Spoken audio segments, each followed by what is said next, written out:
Nick Fleming RVGCR Intel Update. Bruce, the big call, via Wiser Now, what does Iraq need to do? They need to bring out a new rate, Saturday, and that's really good news. Our rates are pretty much locked in, as you guys know. The contract rate on the Iraqi dinar has been set within a range, and the range is extremely high, and we should be in really good shape on that. Marks, via PDK, on the bond side I did get some news. I heard from a contact that their meeting yesterday went fantastic and a big transfer was initiated. They should get their funds next week, if they are indeed getting paid, full money not pieces or parts, next week. Our timing should be in 7-10 days. Tom, question, what other currencies do you feel have the potential to revalue besides the dinar and dong? Maybe vase, Venezuelan bolivar. I am preparing for this to be a taxable event. If it's not a taxable event, great. But as an investor I want to stay off the IRS's radar. It's the cost of doing business. Question, what are the odds the VDN will devalue as opposed to revalue to keep Vietnam's exports competitive globally? The VND is artificially held in place by the State Bank of Vietnam. And they have a tight grip on it, because they want a lower valued dong for imports and exports.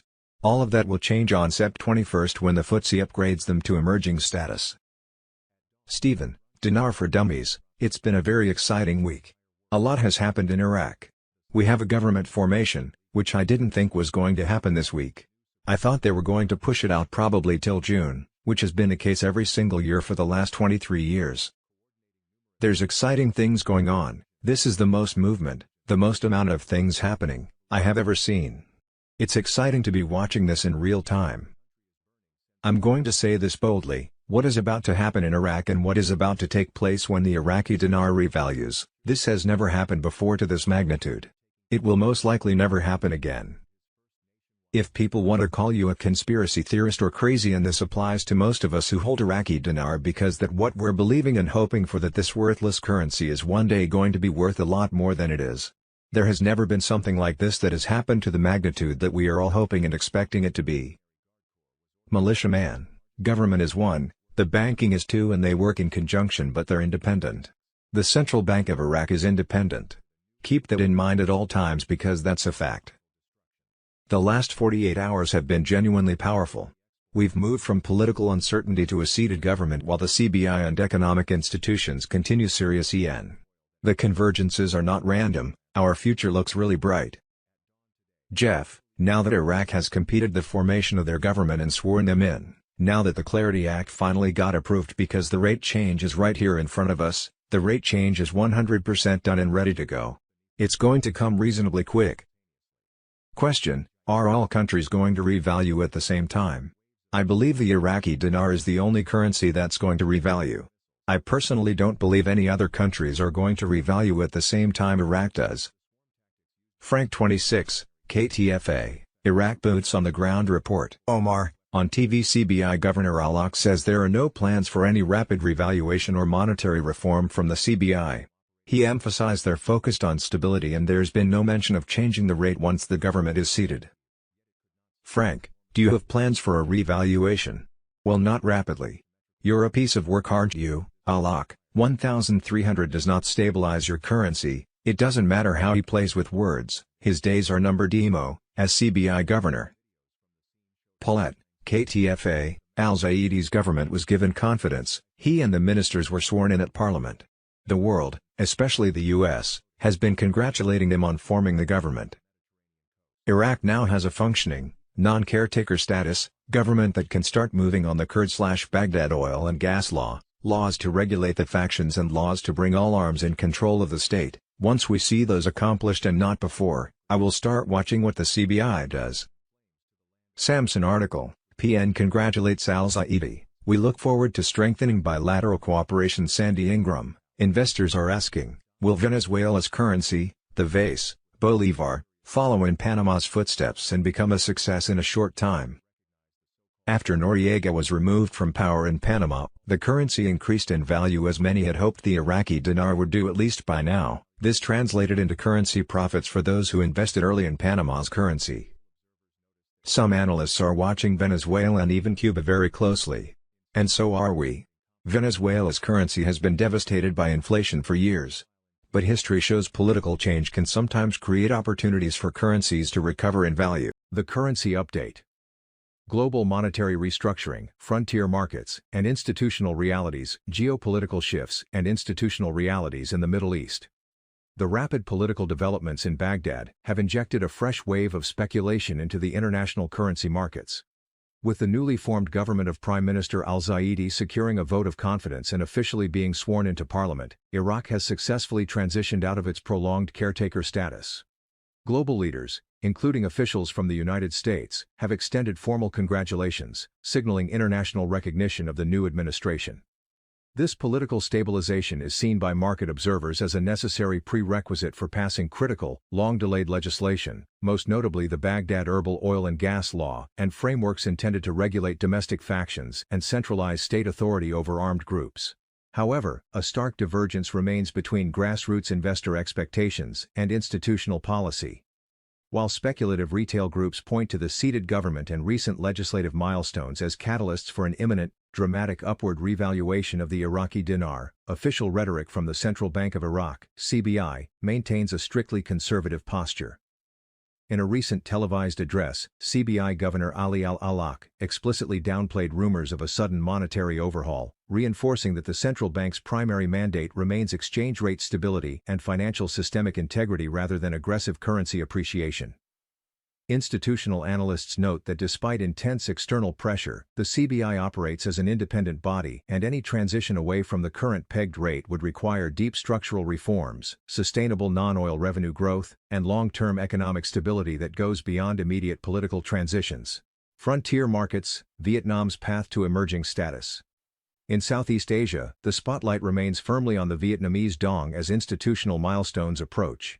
Historically managed under a tightly controlled crawling peg by the State Bank of Vietnam to preserve export competitiveness, the currency is facing structural shifts.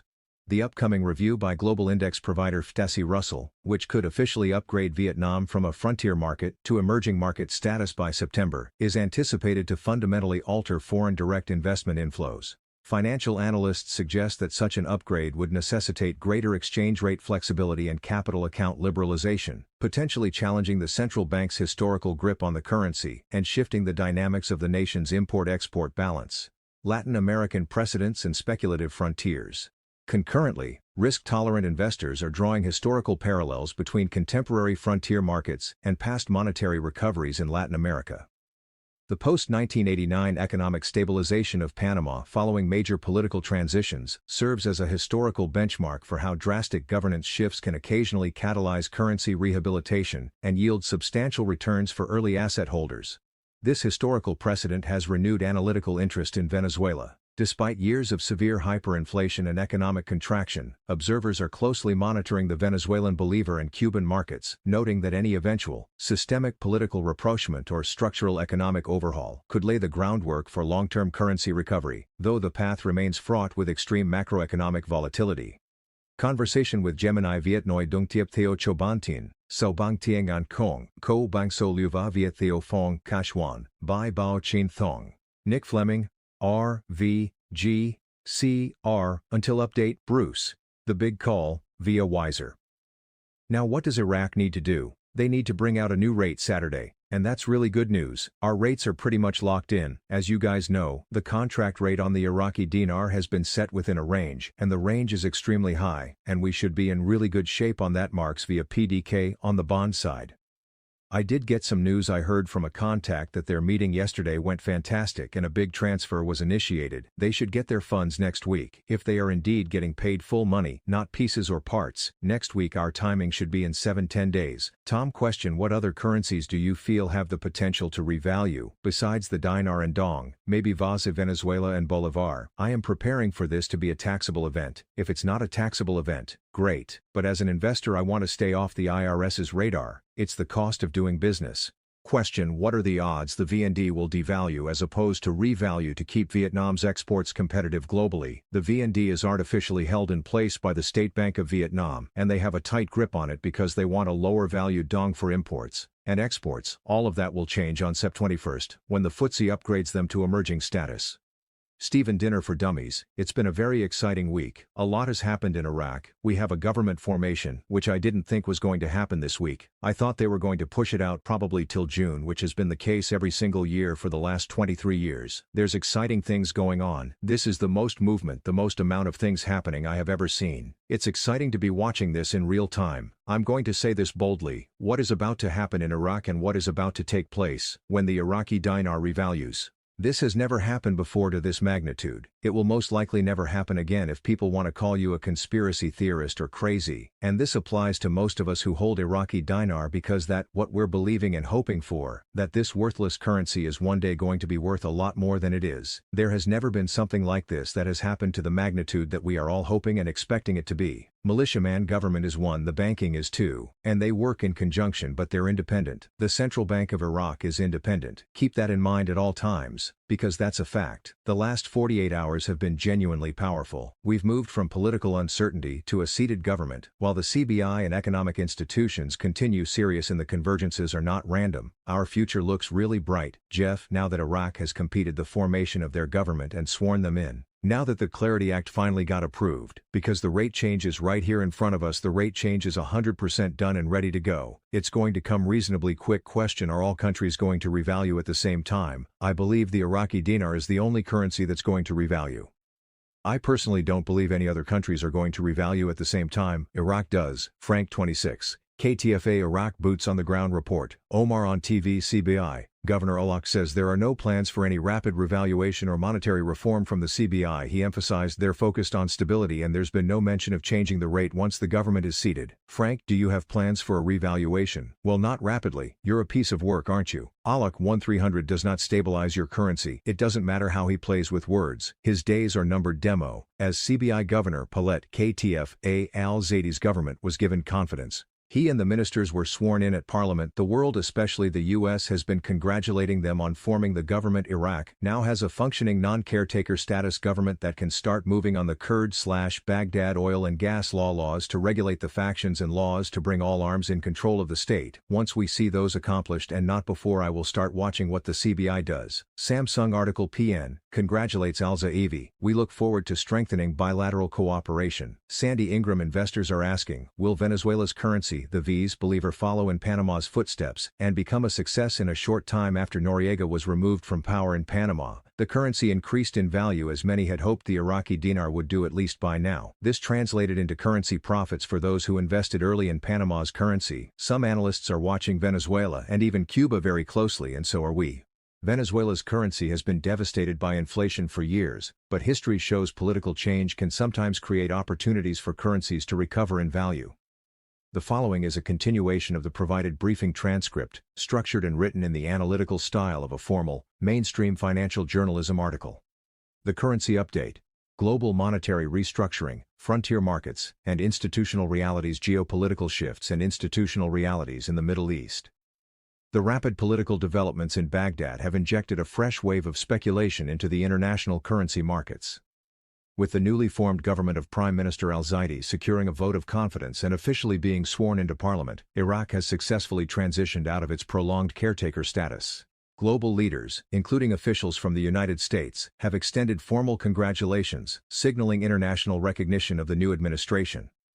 This political stabilization is seen by market observers as a necessary prerequisite for passing critical, long-delayed legislation, most notably the Baghdad Herbal Oil and Gas Law, and frameworks intended to regulate domestic factions and centralize state authority over armed groups. However, a stark divergence remains between grassroots investor expectations and institutional policy. While speculative retail groups point to the seated government and recent legislative milestones as catalysts for an imminent dramatic upward revaluation of the Iraqi dinar, official rhetoric from the Central Bank of Iraq, CBI, maintains a strictly conservative posture. In a recent televised address, CBI Governor Ali Al-Awlaq explicitly downplayed rumors of a sudden monetary overhaul, reinforcing that the central bank's primary mandate remains exchange rate stability and financial systemic integrity rather than aggressive currency appreciation. Institutional analysts note that despite intense external pressure, the CBI operates as an independent body, and any transition away from the current pegged rate would require deep structural reforms, sustainable non-oil revenue growth, and long-term economic stability that goes beyond immediate political transitions. Frontier markets. Vietnam's path to emerging status. In Southeast Asia, the spotlight remains firmly on the Vietnamese dong as institutional milestones approach. Historically managed under a tightly controlled crawling peg by the State Bank of Vietnam to preserve export competitiveness, the currency is facing structural shifts.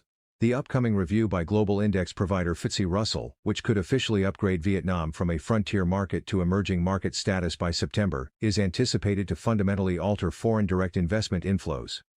Financial analysts suggest that such an upgrade would necessitate greater exchange rate flexibility and capital account liberalization, potentially challenging the central bank's historical grip on the currency and shifting the dynamics of the nation's import-export balance. Latin American precedents and speculative frontiers. Concurrently, risk-tolerant investors are drawing historical parallels between contemporary frontier markets and past monetary recoveries in Latin America. The post-1989 economic stabilization of Panama following major political transitions serves as a historical benchmark for how drastic governance shifts can occasionally catalyze currency rehabilitation and yield substantial returns for early asset holders. This historical precedent has renewed analytical interest in Venezuela. Despite years of severe hyperinflation and economic contraction, observers are closely monitoring the Venezuelan bolivar and Cuban markets, noting that any eventual, systemic political rapprochement or structural economic overhaul could lay the groundwork for long-term currency recovery, though the path remains fraught with extreme macroeconomic volatility. Tiep tuk Viet Phon Tiep Theo Nua Bang Tieng and capital controls, fiscal compliance, and the bond market. As rumors of global currency adjustments persist, the focus of institutional investors has increasingly shifted toward the mechanics of capital settlement and sovereign bond liquidity. Reports stemming from private banking contacts suggest that recent high-level institutional meetings have concluded with positive outcomes, reportedly triggering substantial capital transfers. Financial clearinghouses indicate that these funds are scheduled for settlement in the coming weeks. Unlike previous partial tranches, market participants are anticipating full value distributions, a development that sovereign debt analysts view as a critical bellwether for broader market liquidity. This potential influx of capital has brought domestic tax compliance and regulatory oversight into sharp focus. Institutional wealth managers are advising clients to prepare for these anticipated market movements as fully taxable events. Given the heightened scrutiny by global regulatory bodies and the Internal Revenue Service, IRS, maintaining strict compliance with cross-border reporting requirements remains a operational necessity. Financial advisors emphasize that working transparently within established legal frameworks is the standard cost of doing business, particularly as tax authorities implement advanced tracking algorithms to monitor high-volume asset liquidations and foreign currency conversions. The macroeconomic debates surrounding coordinated revaluation. The broader debate within international finance centers on whether a synchronized global currency realignment is economically viable. While a segment of speculative investors maintains that a multi-nation, coordinated revaluation is on the horizon, mainstream economists dismiss this theory as highly improbable. Historic monetary shifts, such as the 1985 Plaza Accord, required unprecedented diplomatic alignment and shared economic objectives among major industrialized powers, conditions that do not currently exist among disconnected frontier economies. Macroeconomic fundamentals dictate that currency values are ultimately anchored to a nation's gross domestic product, GDP, foreign exchange reserves, debt to GDP ratios, and central bank policies. Because the fiscal realities of nations like Iraq, Vietnam, and Venezuela are vastly different, any unilateral central bank action in one region is unlikely to trigger a domino effect elsewhere. Analysts conclude that while individual nations may adjust their pegs to reflect true market value or accommodate international trade indexes, the global financial system will continue to rely on independent, floating, or managed exchange rates determined by structural economic health rather than a singular global monetary event. New World Order advocates were building data centers across the U.S. and world to control and kill millions.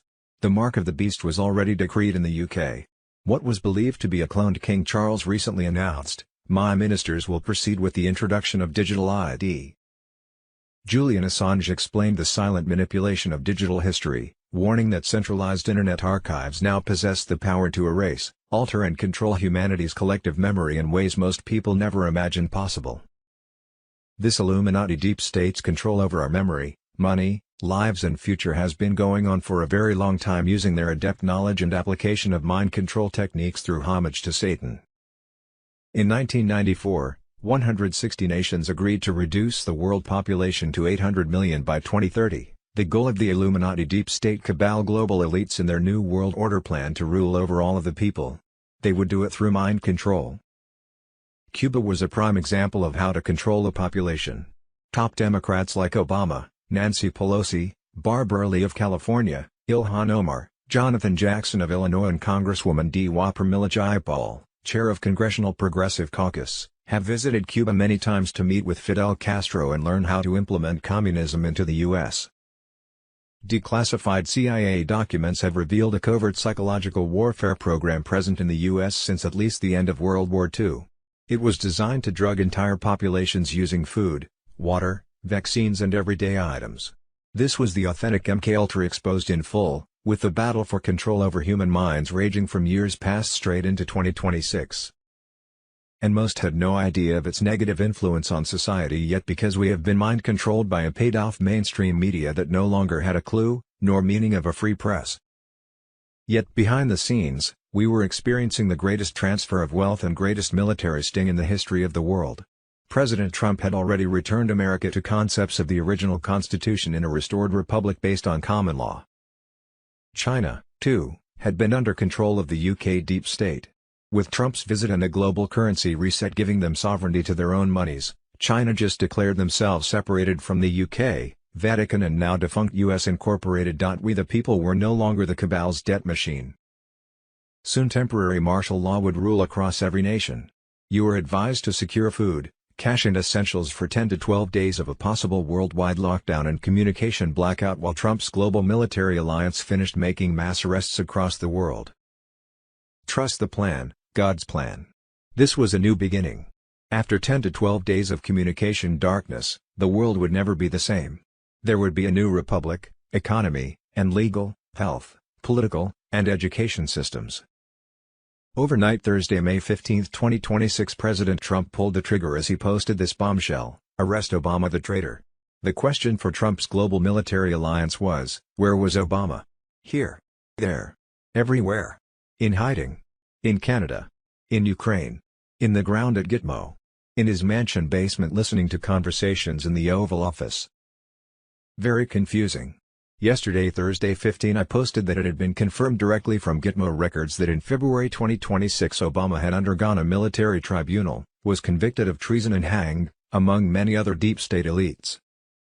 Evidently the former president had been convicted of orchestrating unconstitutional surveillance on the Trump campaign, with ties to anti-American forces that fueled domestic chaos and foreign interference.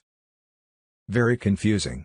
On that same Thursday, May 15, 2026, Michael Baxter of Real Raw News posted that Obama was seeking political asylum in Canada. Obama seeks political asylum in Canada. Very confusing, considering he was dead. Director of National Intelligence Tulsi Gabbard only recently exposed that serious charges were being considered against former President Obama. Very confusing, considering he had gone through a military tribunal. At the same time, Baxter claimed that disgraced former President Barack Hussein Obama, aka Barry Soetoro, formally asked Prime Minister Mark Carney for political asylum in Canada, his latest stop in a global sojourn to find refuge from Trump's military and Department of Justice.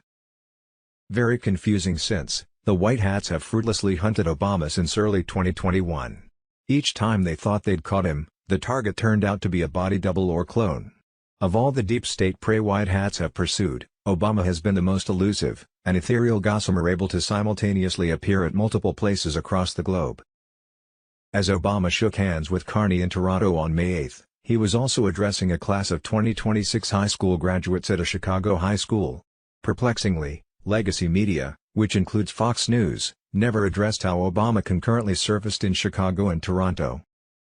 One of the two, or possibly both, was a clone or look-alike, according to a source at U.S. Army Cyber Command, RCyber, who told Real Raw News that the military's premier intelligence agency had intercepted a phone conversation between Carney and Prime Minister of Spain Pedro Sánchez Pérez Castejón on May 10, 2026.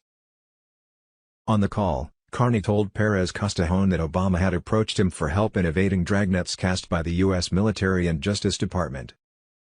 He also told Pérez Castejón that, according to Obama, Trump's walls of injustice were closing around him and that, without aid, it was only a matter of time before Barack disappears or Barack dies of natural causes became headline news. Allegedly, Obama had already requested and received asylum and promises of non-extradition from 4 other countries: Poland, Ukraine, New Zealand, and Kenya, the latter his true birthplace. On Carney's call with Prime Minister Perez Castejón, his voice was trembling with fear. He said he'd probably grant Obama asylum, but he was also wary what would happen if President Trump found out Canada's harboring a fugitive. "He's elusive. He can't hide forever," our source said. Our cyber is unsure whether Obama or his double/clone met with Carney. Clones are a facsimile of the real deal, and body imposters are well trained to mimic his appearance and mannerisms.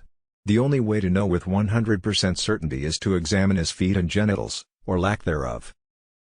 White hats have exposed Hollywood actors masquerading as Obama at public events, including Star Trek Voyager actor Tim Russ. Back on April 25, 2023, Baxter wrote an article covering Obama's most famous body double, Tim Russ. Star Trek Voyager actor Tim Russ is Barack Obama body double. Tim Russ, the actor who played the Vulcan Tuvok in Star Trek Voyager in the 1990s, has revived his acting career with a fresh gig, portraying disgraced former President Barack Hussein Obama on television and in public, sources at U.S. Army Cyber Command, (ARCyber), told Real Raw News. Very confusing. For years, alternative news has claimed that Obama actual had faced justice and been replaced by body doubles and doppelgangers, spitting images of the man who reportedly smells like sulfur and was dubbed Lord of the Flies after insects inexplicably landed on his head during numerous press conferences. White hats, however, remain unconvinced that Obama bought the farm, and say parables of his demise may be premature. As one high-ranking source at Guantanamo Bay told RRN, "If someone got him, it wasn't us, and we've not seen substantiable proof he's dead. We've never heard chatter, and his death would be pretty big deal."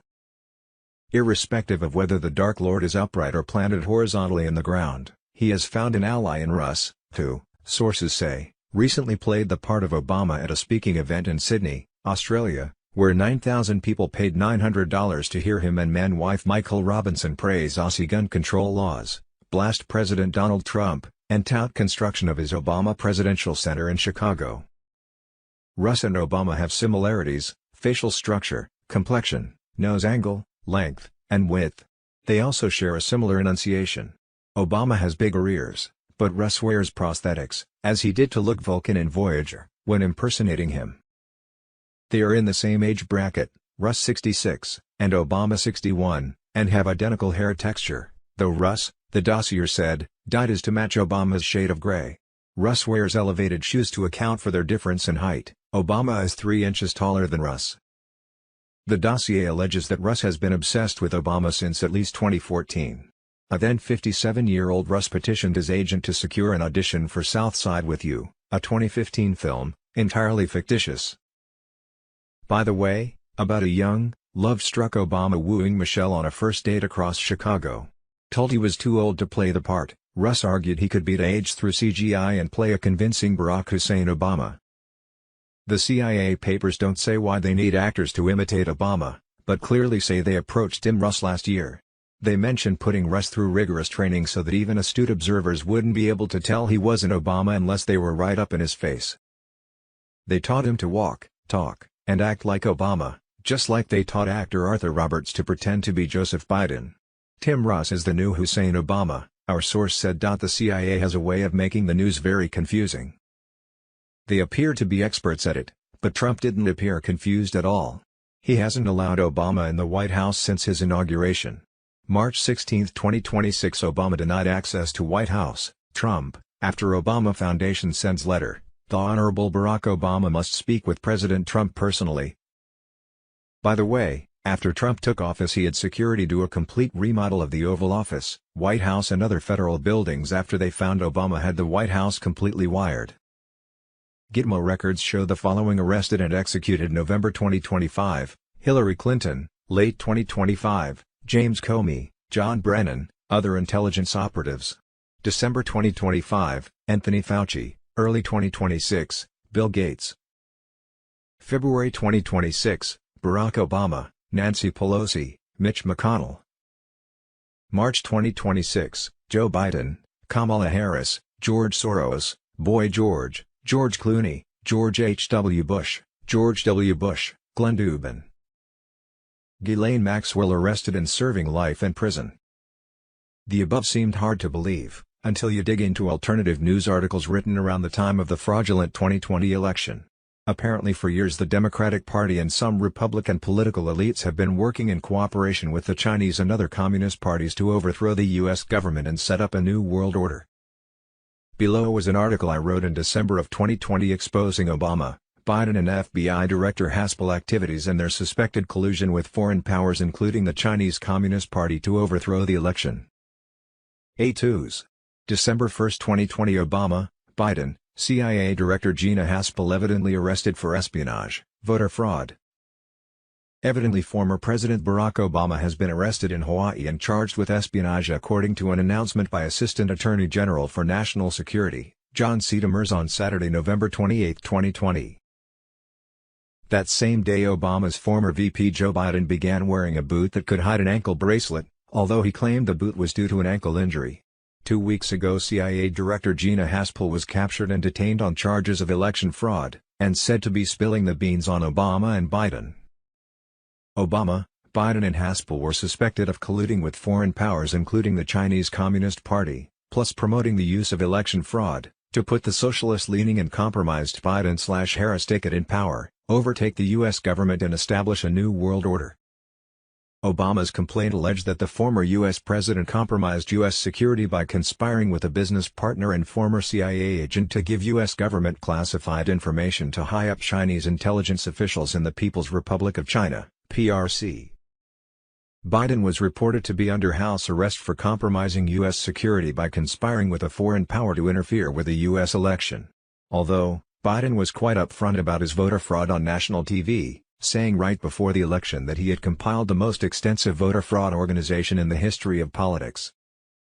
Biden's son Hunter's laptop was said to contain evidence that Biden was compromised, having accepted millions of dollars from China, the Ukraine and other countries during his years in public office, including his 8 years of serving as vice president in the U.S. A Sunday 22nd of November, 2020 report showed Joe Biden stole $140 million from U.S. Treasury and transferred it to his personal account in the Cayman Islands. The report shows Joe Biden stole $140 million from the U.S. Federal Treasury and transferred the dollar to Rosemont Seneca, purportedly for bank bailouts and then to his personal account in the Cayman Islands. Months before the election, the Ukraine had issued a warrant on Biden for his dealings there, news which, like everything else connected to the Democrat cabal, never made it to the left-wing mass media headlines. Haspel's, Obama's and Biden's alleged arrests were said connected to an extensive investigation of massive voter fraud issues centering around Dominion Company servers and the 2020 presidential election that Biden claimed to have won. On 7th of November, 2020, the Saturday after elections, CIA Director Gina Haspel was captured and detained for election fraud. She was injured by U.S. Spec Ops forces that raided a Frankfurt, Germany CIA server farm site. Unfortunately, 5 U.S. soldiers and one of the CIA mercenaries were killed in the firefight. Haspel, evidently in Frankfurt to protect server data that would incriminate deep state leaders such as Obama and Biden, was said to be cooperating to lessen her own sentence and revealing information about an extensive voter fraud scam perpetrated by Democrats in the 2020 election. The military raid captured Dominion voting servers, which were found to have swung votes from Trump to Biden from their locations in Germany, Canada, and Spain. Simultaneous raids took place in Toronto, Dominion voting system headquarters, and Barcelona, Spain, another CIA site server farm used in the election vote switching fraud. Although you would never hear about it in today's mass media, the connections were obviously there. George Soros was head of the board of directors for Dominion. Since the November 3 election, a boatload of evidence has come forth around George Soros-owned, CIA-developed Dominion voting machines that tabulated the U.S. election results. The tabulation was done on easily compromised servers in Germany, Canada and Spain which were hooked up to the Internet. The Dominion programs were said to be designed to throw millions of Trump votes to Biden. In 2002 to 2004, a Hammer supercomputer scorecard app vote-switching algorithm software on Dominion machines was borrowed from the CIA to be used in Venezuela and developed Smartmatic vote-switching software by dictator Hugo Chavez and Venezuelan military officers in order to rig elections.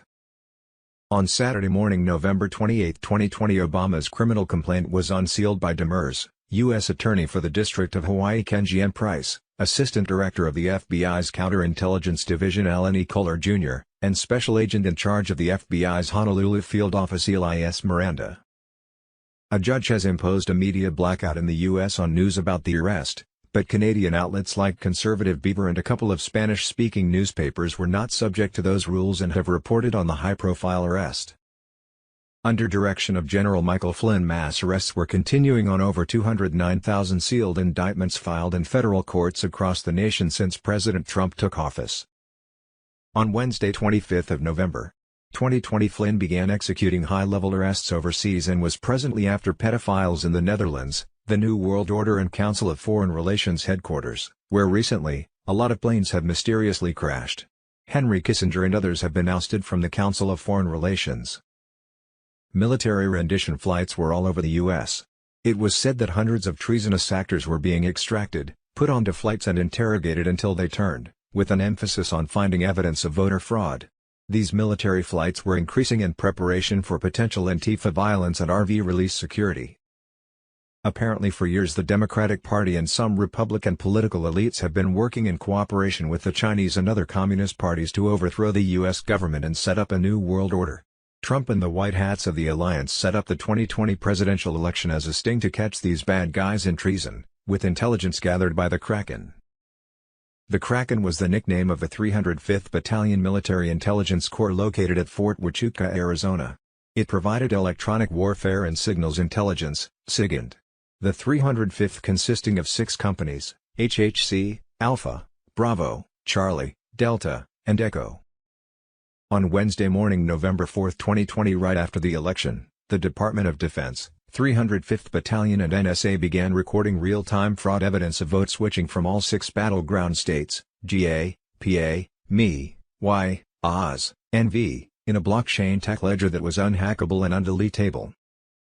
This real-time digital evidence would now be used to prosecute all deep staters involved in election and voter fraud, including Obama, Biden, and Haspel.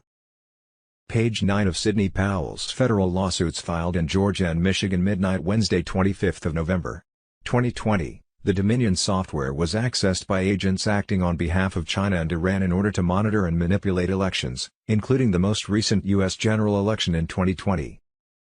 On Tuesday, November 1, 2020, Lieutenant General McInerney tweeted, "It is treason. They are trying to overturn this government. See, what we thought we knew, but didn't really know and now are supposed to know but don't have a clue.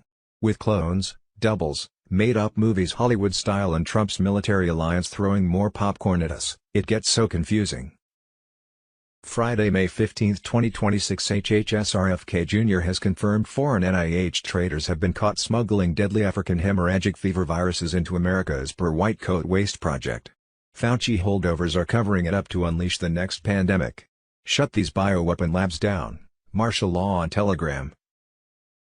Friday, May 15, 2026, Bill Gates' $80 million smart city land is up in flames, and people are connecting the dots. White Hats on Telegram.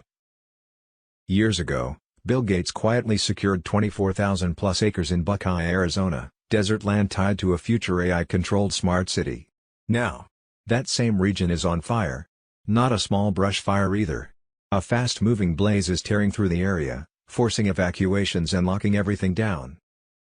And right as flames spread, insurance companies are already pulling wildfire coverage in those exact areas. Read that again. Land tied to a future smart city. Now burning. Coverage is disappearing at the same time. And people are starting to ask questions: why that exact location, why now, before any major development began, and why does it feel like the land is being cleared? Smart cities need blank slates, controlled zones, rebuild-ready land. And suddenly, nature does the demolition. Paradise. Maui. Pacific Palisades. Buckeye. At what point do people stop calling this a coincidence and start calling it a pattern? Land. Fire. Rebuild. Friday, May 15, 2026, the actor who ended up playing Joe Biden's body double for nearly 2 years will turn state's evidence to avoid jail time, according to sources close to the FBI's investigation. Benjamin Fulford on Telegram. The suspect was hired to stand in one place for 10 minutes, said a special agent. That's how it began. Before he knew it, The subject was sitting behind the resolute desk and taking calls from foreign leaders. A birthday party impressionist ended up the leader of the free world, if only for a few minutes here and there. Dozens of West Wing staffers were complicit in pulling off the ruse. The whole building had to be in on it. Possible timing on Sunday, May 17, 2026, Starlink broadcasts via EBS. On Monday, May 18, 2026, ZIM redemptions and Jazara funds available. On Tuesday, May 19, 2026, full quantum financial system goes live, locking down corruption forever. Debt jubilees frees humanity. On Wednesday, May 20, 2026, Trump declares republic restored. Global arrests of elites and pedophiles intensify under martial law as the new era of freedom and health dawns. On Friday, May 22, 2026, the gold/asset-backed currencies of 209 nations in the quantum financial system rebirths the old fiat global financial system. Trump unveils plans for total independence from globalists. Tuesday, May 26, 2026, the final sequence activates. 48-hour blackout countdown to Thursday 28th of May. Monday 1st of June or Wednesday 3rd of June, EBS override ready. Stay home order incoming. Medbed timing. On Friday, May 15, 2026, White Hat military insiders confirmed the Medbed's rollout is accelerating as the global currency reset and quantum financial system activate fully in 209 nations, striking the final blow to the deep state cabal, Big Pharma, and their control grid that has suppressed advanced healing technologies for decades. On Saturday, May 16, 2026, Medbeds start healing rescued victims of child trafficking and vaccine-injured patriots in secure facilities worldwide. 5D crystal chambers powered by Tesla free energy and QFS heal injuries, regenerate organs and limbs, reset DNA to its divine blueprint, and eliminate pain instantly. Veterans and children are priority as the cabal's bioweapons agenda collapses. On Sunday, May 17, 2026, Starlink broadcasts live Medbed demos globally via EBS, revealing miraculous regenerations and trauma healing that expose the pharmaceutical prison system's lies. The people cheer as paralyzed walk and the sick are cured, proving White Hats have been fighting behind the scenes to deliver this gift of life. On Monday, May 18, 2026, ZIM redemptions and Jazara funds fuel Medbed expansion. New quantum healing centers open as Trump leads the charge against the old medical tyranny. Patriots gain access while the Federal Reserve's fall ensures prosperity for all who suffered under the deep state regime. On Tuesday, May 19, 2026, full QFS locks down corruption forever. Debt jubilees free humanity as Medbed appointments surge. Testimonies of instant cures from cancer, neurological damage, and aging reversal ignite hope and confirm the Great Awakening is here. On Wednesday, May 20, 2026, Trump declares republic restored, highlighting Medbeds as victory over darkness. Healed individuals share stories on Starlink, dismantling big pharma narratives. Global arrests of elites and pedophiles intensify under martial law as the new era of freedom and health dawns. On Thursday, May 21, 2026, broader free Medbed access begins for military, first responders, and affected families. Quantum technology scales up with free energy, ending reliance on cabal-controlled systems. Humanity ascends as suppressed truths flood out, fulfilling Q plans for liberation. On Friday, May 22, 2026, worldwide Medbed stream celebrates success as QFS rebirths the financial system. Trump unveils plans for total independence from globalists. This is the justice Quanons fought for: body, mind, and spirit healed, wealth restored, and evil defeated. Stay strong as the Golden Age unfolds. EBS, blackout, martial law, lockdowns. Friday, May 15, 2026. A temporary period of martial law would be in effect worldwide to maintain peace and be a support to the people during a period of mass arrests of Satan-worshipping pedophile deep state elites who have done harm to the people. 10 Days of Darkness on Telegram. Saturday midnight, May 16, 2026 will be the beginning of a 10 to 12-day worldwide blackout where the Global Military Alliance and their Starlink satellite system will take over all internet, cell phones, TV, radio and communication devices across the globe. 7 trumpets will sound and then over a period of 3 days, President Trump will broadcast 7 different EBS messages to all cell phones worldwide. The messages will explain what is going on worldwide, mass arrests of the bad guys, plus the new and greatly improved financial, educational, healthcare and political systems installed worldwide after the worldwide blackout. Banks will close and 10 to 12 days later only a select few will reopen. They will have a different purpose of not holding your money, but will provide services only. Your now gold/asset-backed money was already mirrored onto the new global financial system and be placed in a personal wallet. After the 10 to 12 days of darkness you will be called into a redemption center near your home to set yourself up on your personal wallet that only you can access. If you are a citizen of a country where you no longer live, you will need to travel back to that country in order to set up your wallet and take charge of your money. This was a free service handled by the military. Inside your wallet has been placed gold/asset-backed monies owed you by the cabal, such as illegal interest you paid on loans and money they gained by trading your birth certificate on the stock market.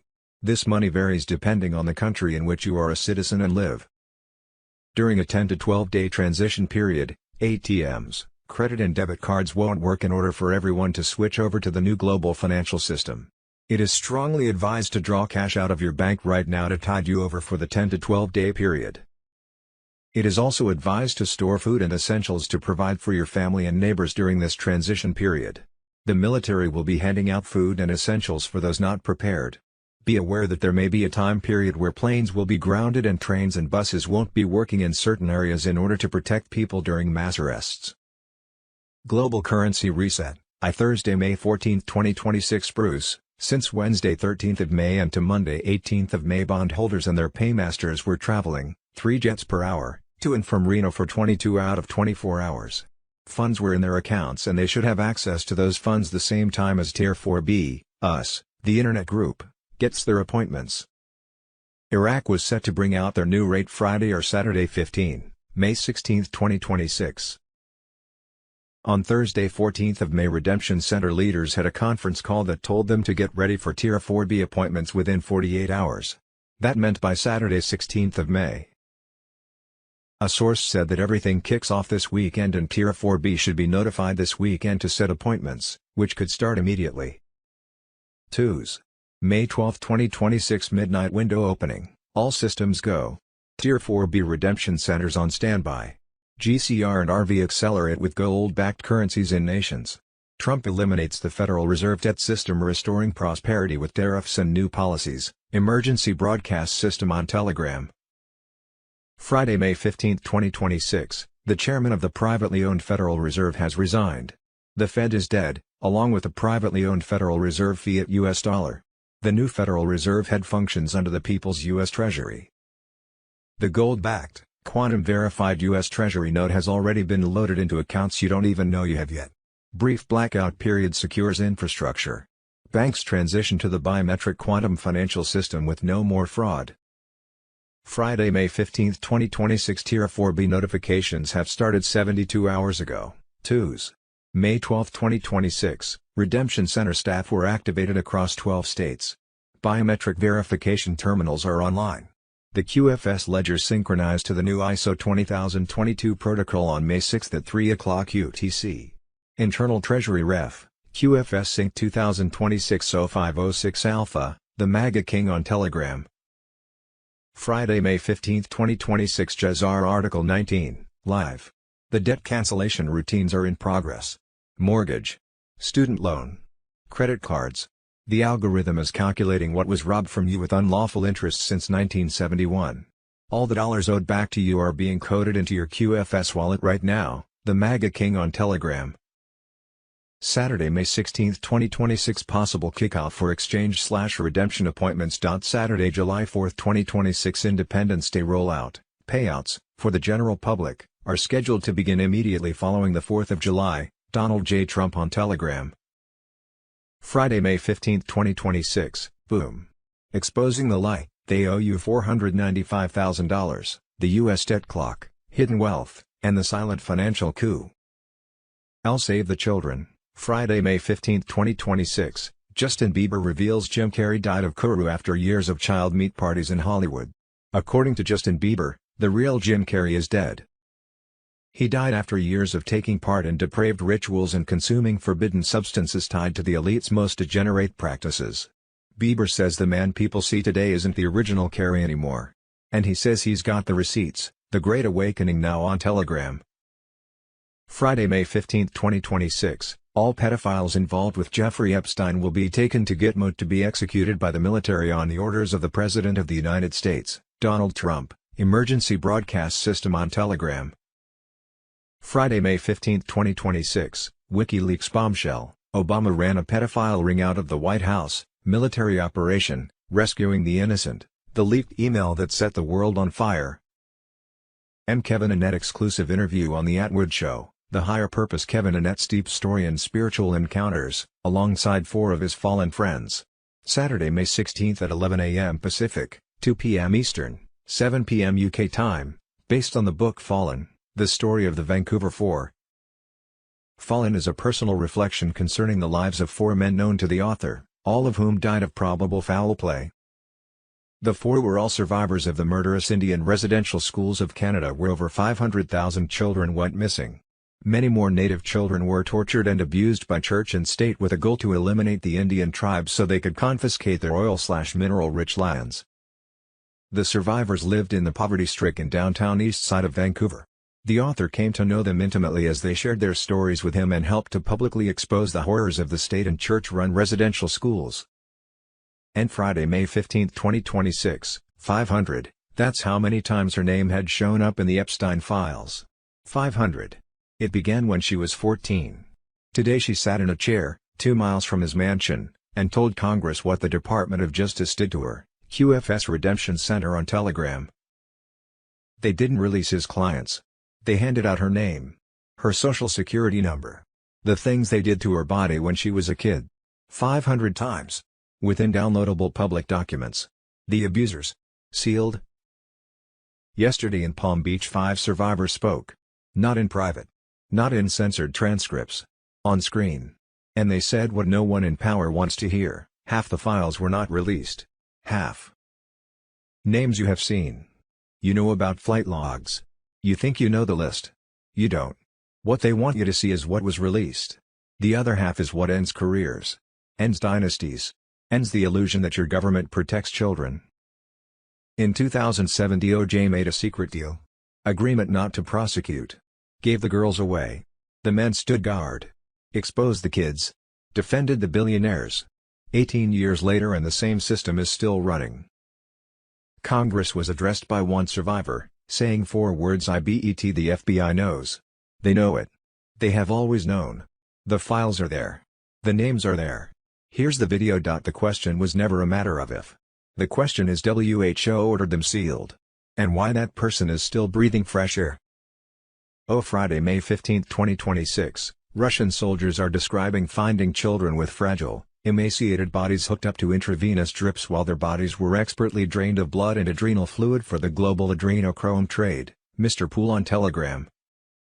The adrenochrome industry in Ukraine is larger than previously expected, and Putin is determined to use the leads generated to destroy the global adrenochrome supply chain and punish those committing crimes against children, including the politicians and celebrities who are hooked on the drug he calls the devil's work.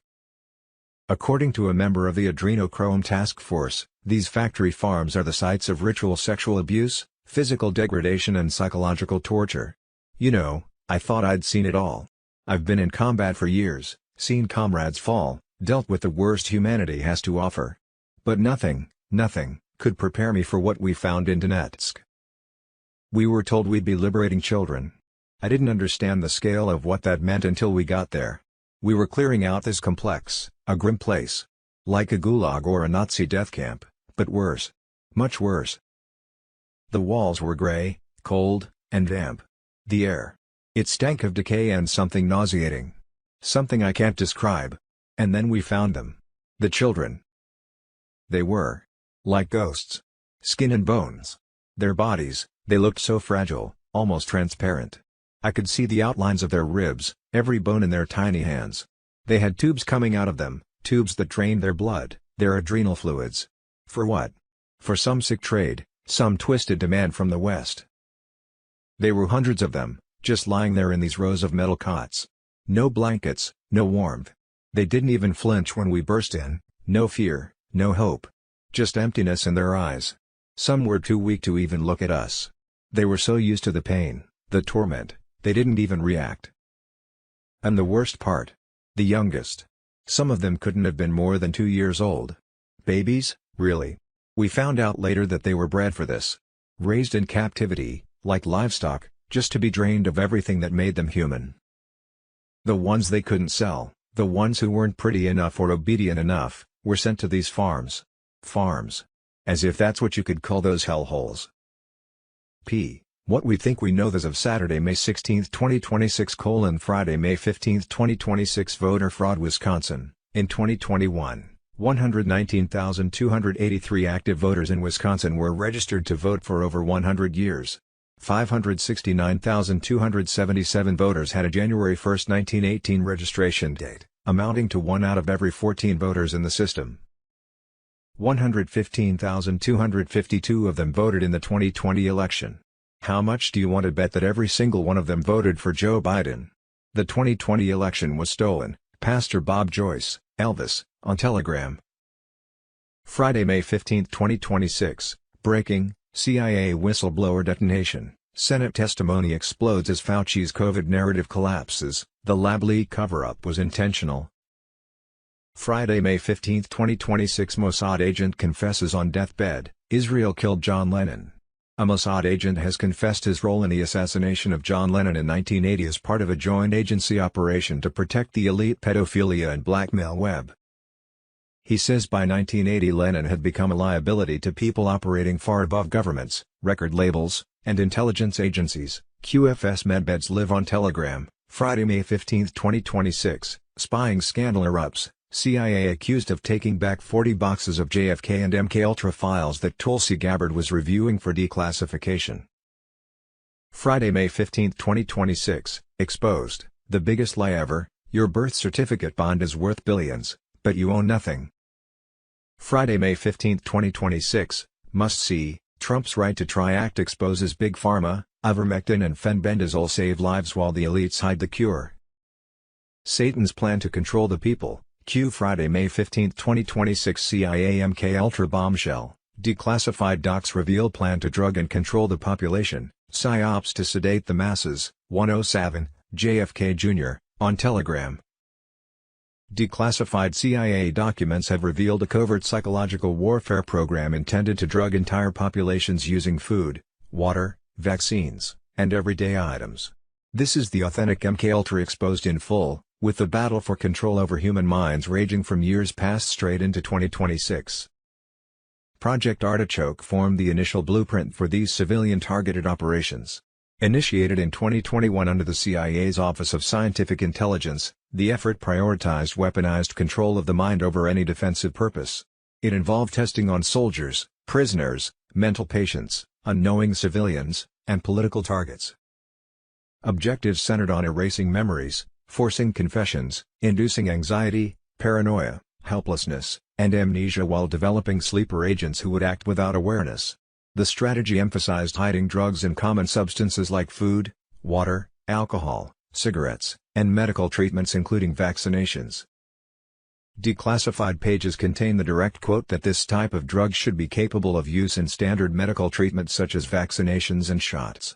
This establishes vaccines as a key delivery mechanism for mass behavioral manipulation without consent. Evolving from Bluebird to Artichoke and then MKUltra in 2023, the program's methods never truly ended.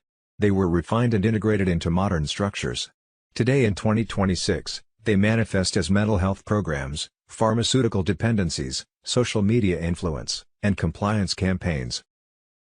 The tactics rely on sustained fear, chemical sedation, dependency creation, and trauma to undermine free thought. This ongoing war targets the sovereignty of the individual mind through repackaged systems in government and industry. Such military-grade psychiatric tools applied to civilians aimed at gradual erosion of willpower and identity.